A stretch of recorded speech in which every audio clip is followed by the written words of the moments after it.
नमस्कार। आज मैं आपको संगीत के बारे में बताने जा रही हूँ कि संगीत क्या है और इसके कितने पक्ष हैं। साधारणतया स्वरों की उस रचना को जो कानों को मधुर तथा सुरीली मालूम हो और जो प्राणी मात्र के चित्त को प्रसन्न करे, उसे संगीत कहते हैं। वास्तव में संगीत एक समुदायवाचक नाम समझा जाता है। इस नाम से गायन, वादन और नर्तन, इन तीनों कलाओं का बोध होता है।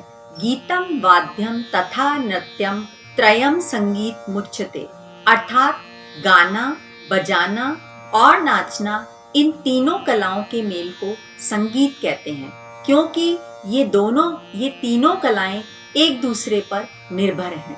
Music is defined as the art of singing, dancing and playing on instruments. गायन के अंतर्गत शास्त्रीय, फिल्मी, सुगम तथा लोकगीत आते हैं।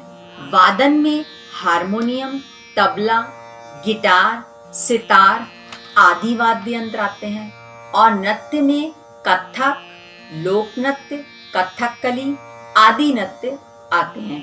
संगीत में शास्त्रीय संगीत तथा भाव संगीत दोनों ही पक्ष सम्मिलित हैं।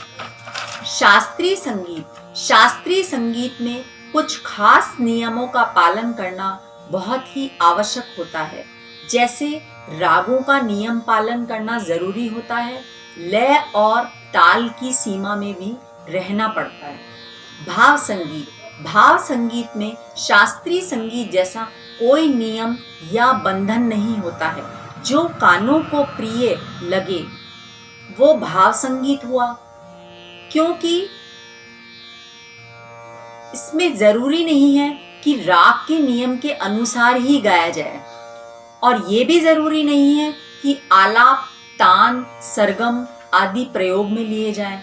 कभी कभी भाव संगीत में अच्छा लगने के लिए शास्त्रीय संगीत का भी सहारा ले सकते हैं। इसे हम लाइट म्यूजिक कहते हैं। भाव संगीत को 3 भागों में बांटा गया है: चित्रपट संगीत या फिल्मी संगीत, दूसरा लोक संगीत और तीसरा भजन, गीत, गजल, ठुमरी आदि।